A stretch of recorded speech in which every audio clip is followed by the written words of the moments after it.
Nadreen, Shahid Afridi एक मरतबा फिर सोशल मीडिया के हत्थे चढ़ गए। हालांकि जो उन्होंने बात की है वो बात मुतनाज़ बनी कैसे, वो मैं आपको बताता हूँ। बात जो शाहिद अफरीदी ने की है पहले वो आपके सामने मैं रख देता हूँ। ये जनाब ट्वीट है शाहिद अफरीदी का। उसमें वो कहते हैं कि दरिया सवात में डूबने वाले मासूम लोग आखिरी लम्हे तक बेबसी की तस्वीर बनकर ये इंतज़ार करते रहे कि शायद कोई उन्हें बचा लेगा, मगर उन्हें अंदाज़ा ना था कि जिनकी ये जिम्मेदारी है उनकी तरजीहात कुछ और हैं। अच्छा, ये शाहिद अफरीदी साहब ने ट्वीट की तो बात तो ठीक है कि इन लोगों को बचाया जाना चाहिए था। ये बड़ा जुल्म हुआ है और ये देखते हुए बड़ा दिल टूट रहा है, बड़ी तकलीफ़ हो रही है। मैंने इस पर पिछले वीलॉग में बड़ी सख्त बात भी की है कि बड़े लोगों के बच्चे जो हैं वो कभी इन तकालीफ में नहीं गुजरते।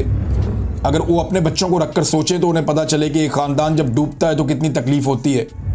और इनको बचाने के लिए मामूली ज़राए चाहिए थे, कोई बहुत बड़े, कोई ऐसा नहीं था कि कोई बहुत बड़े स्ट्रक्चर चाहिए थे। मामूली ज़राए और ट्रेनिंग होती तो इनको बचाया जा सकता था। अब जो इतलात आ रही हैं उन इतलात के मुताबिक इस वक्त जो लेटेस्ट खबर है उसके मुताबिक मूसलाधार बारिश के बाद ये क्लाउड ब्रस्ट हुआ है ना उधर स्वात में, मदेन से आगे एक इलाका है वहाँ पे, और उसमें पता चल रहा है कि 75 अफराद स्वात में जो तुगयानी है उसके बायस बह गए हैं। ख़वातीन और बच्चों समेत 75 से ज़ायद अफराद दरिया की मौजों की नज़र हो गए हैं। रेस्क्यू टीम ने ताहाल 5 अफराद की लाशें मज़ीद निकाल ली हैं और कह रहे हैं कि 55 से ज़ायद अफराद को ज़िंदा बचा लिया गया है। 20 से ज़ायद अफराद की तलाश का अमल अभी तक जारी है जिनका कोई पता नहीं चल रहा।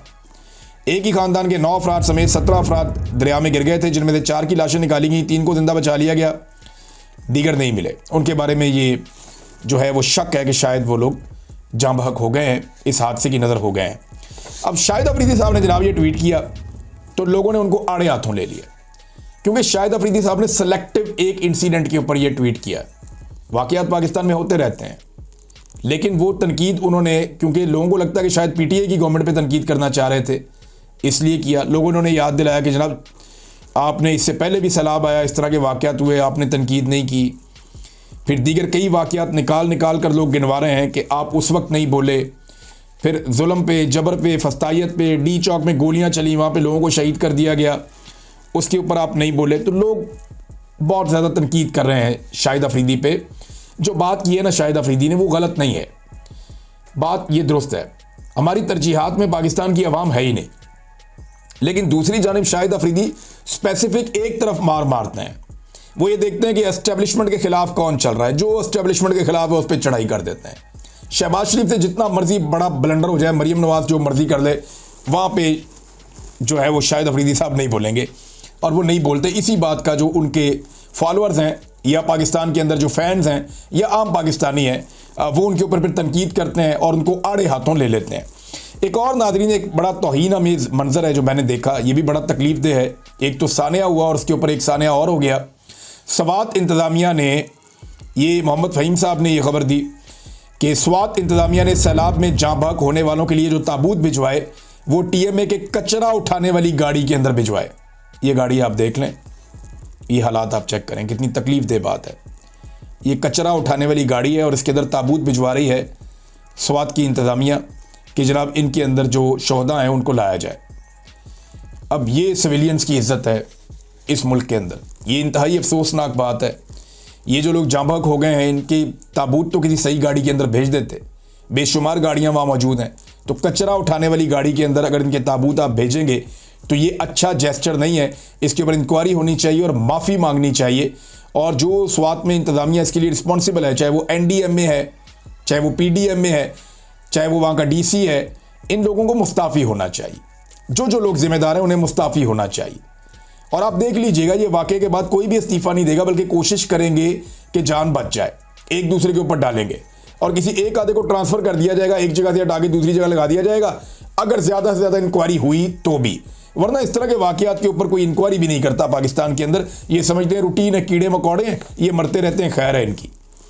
नाज़रीन, अदलिया की पाकिस्तान में हालत ये हो गई है कि ये वाले फैसले के बाद मैं लोगों की राय देख रहा था, मैसेजेस पढ़ रहा था, तो पाकिस्तान का बच्चा बेंच या जज की शक्ल देख के पहचान जाता है कि अब ये क्या फैसला करने वाला है। अदलिया की ये हालत हो गई है इस मुल्क के अंदर। यानी किस लेवल की नाइंसाफ़ी होने वाली है ये जानने के लिए पाकिस्तान का बच्चा सिर्फ जज की शक्ल देखता है और बताता है कि ये जज नाइंसाफ़ी के किस लेवल पे जाने वाला है। काजी फायद ईसा वो जुल्म और बर्बरियत करके गए हैं इस अदालत के साथ, ऐसा सत्यानाश और बेड़ा गर्क करके अदलिया के पूरे निज़ाम का चला गया काजी फायद ईसा।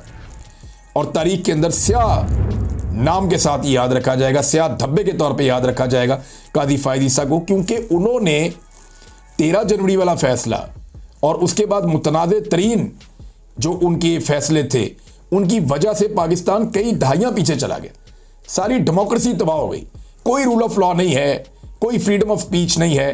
हर चीज़ छीनने का आगाज़ काजी फायद ईसा साहब की उस ढिठाई से हुआ जो उन्होंने इस मनसब के ऊपर बैठकर अपनाई थी। अब हामिद खान साहब कहते हैं कि 13 जजेस का फैसला कभी भी 10-12 जजेस जो है वो रिव्यू नहीं कर सकते। जो बेंच बना वो आइन और कानून के खिलाफ था, लिहाजा इस बेंच का फैसला भी बातिल है। लगता है ये मामला फिर अदालत में चैलेंज कर देंगे, हो सकता है चैलेंज हो भी जाए, लेकिन मखसूस नशिस्तें तो दे दी गई पीडीएम की जमातों को और अब उनके पास 2/3 अक्सरियत है। ये पाकिस्तान की तारीख में पहली दफ़ा हो रहा है कि जिस हुकूमत के पास सिर्फ और सिर्फ 17 सीटें थीं, उन्हें पाकिस्तान की मिलिट्री एस्टेब्लिशमेंट ने सीटें दिलवा कर 1.5 साल के अरसे में 2/3 अक्सरियत तक पहुंचा दिया। और अगर इन्होंने 1.5 साल का अरसा और गुजार दिया ना, तो ये 100% अक्सरियत भी ले सकते हैं। कोई पता नहीं, पाकिस्तान की मिलिट्री एस्टेब्लिशमेंट इन्हें 100% अक्सरियत भी दिलवा दे और पाकिस्तान की तारीख में ऐसी आइनी तब्दीलियां करवा दें या आइन का हुलिया इस हद तक बिगाड़ दें कि आइन पहचाना ही ना जाए कि ये 1973 का आइन है।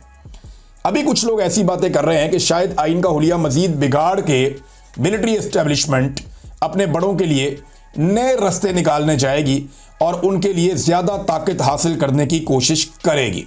चलें, जब ये होता है तो देख लेते हैं। लेकिन इसहाक डार साहब ने एक स्टेटमेंट दिया, ये स्टेटमेंट के ऊपर रोला पड़ा हुआ है। इस पे मुश्ताक अहमद साहब ने एक बड़ा ज़बरदस्त अपना एक स्टेटमेंट भी दिया है।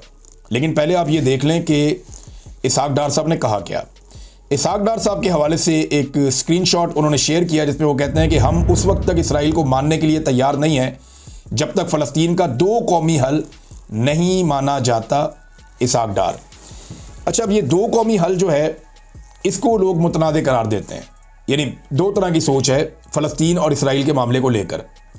एक सोच ये है कि वहाँ पे अब इसराइल मौजूद है तो एक मुल्क इसराइल हो और एक मुल्क फ़लस्तीन हो, और फ़लस्तीनियों को फ़लस्तीनियों के इलाके मिल जाएं तो 2 कौमें वहाँ पे आबाद हो जाएं, एक इसराइलियों का मुल्क है और एक फ़लस्तीनियों का मुल्क है, और इंसाफ के साथ जो है जो फ़लस्तीनियों का हक़ है वो उनको दिया जाए। एक तो ये है। अब इसके अंदर जो है वो एक तरह के लोग समझते हैं कि इसराइल को ज़्यादा दिया जाए, दूसरी तरह के लोग समझते होंगे कि फ़लस्तीन को ज़्यादा दिया जाए। तो ये 2 कौमी नज़रिए की तर्ज के ऊपर या 2 कौमी हल के तौर के ऊपर इसको एक मकतबा फ़िक्र या सोचने वाले लोग जो हैं वो ये कहते हैं, और ये इसहाक डार साहब उन्हीं की नुमाइंदगी कर रहे हैं। दूसरे लोग ये कहते हैं कि जनाब इसराइल को तो वजूद ही कोई नहीं है, इसे तस्लीम ही नहीं किया जा सकता। कायद-ए-आज़म मोहम्मद अली जिन्ना ने कहा था कि हम किसी सूरत इसराइल को तस्लीम नहीं करेंगे, इसलिए कि ये उम्मत के कलब में घुसाया गया खंजर है, नाजायज़ रियासत है, हम इसे मान ही नहीं सकते। और उस वक्त भी अक़वाम मुत्तहिदा ने बैतुल मक़दस शहर के साथ फ़लस्तीनी रियासत के साथ 2 रियासती हल दिया था, लेकिन कायद-ए-आज़म ने अक़वाम मुत्तहिदा का ये 2 रियासती हल मुस्तरद कर दिया था। तो अब कैसे हो सकता है, ये बात अब सेनेटर मुश्ताक अहमद खान साहब कह रहे हैं और दूसरी तरफ की राय रखने वाले लोग ये बात कह रहे हैं। अब ये 2 अलग अलग ओपिनियन है, इन 2 अलग अलग ओपिनियन में से कौन सी ठीक है कौन सी गलत है, इसके ऊपर डिबेट आने वाले दिनों में चलेगी। लेकिन दोनों तरफ के लोग जो हैं वो कुछ भी कह लें, अब मुझे नहीं लगता कि पाकिस्तान के लिए इसराइल को तस्लीम करना कोई इतना आसान काम होगा। जो भी आर्मी चीफ उस वक्त होगा, क्योंकि देखिए हुकूमत तो आर्मी चीफ की होती है ना पाकिस्तान में, अभी तक सिविलियन गवर्नमेंट की तो हुकूमत होती नहीं है। शहबाज शरीफ ना 3 में ना 13 में, लेकिन ये भी रगड़े में आ जाएंगे। जो भी हुकूमत में होगा या आर्मी चीफ होगा, उस वक्त जब इसराइल को तस्लीम किया जा रहा होगा, अगर किया गया तो जैसा कि इसहाक डार साहब ने एक इशारा दिया है, कंडीशन एक उन्होंने दी है, तो उसके लिए बड़ी मुश्किलात हो जाएंगी, उसके लिए बहुत बड़े पैमाने पर मुश्किलात हो जाएंगी। पाकिस्तान के अंदर पब्लिक का एक सैलाब आ जाएगा। लोगों को 70-75 साल से इस बात पे कायल किया गया है, तो एकदम आप जब दूसरी चीज़ करेंगे तो उसका रिएक्शन आएगा। अब वो रिएक्शन कितना आता है इसके बारे में भी कुछ कहा नहीं जा सकता।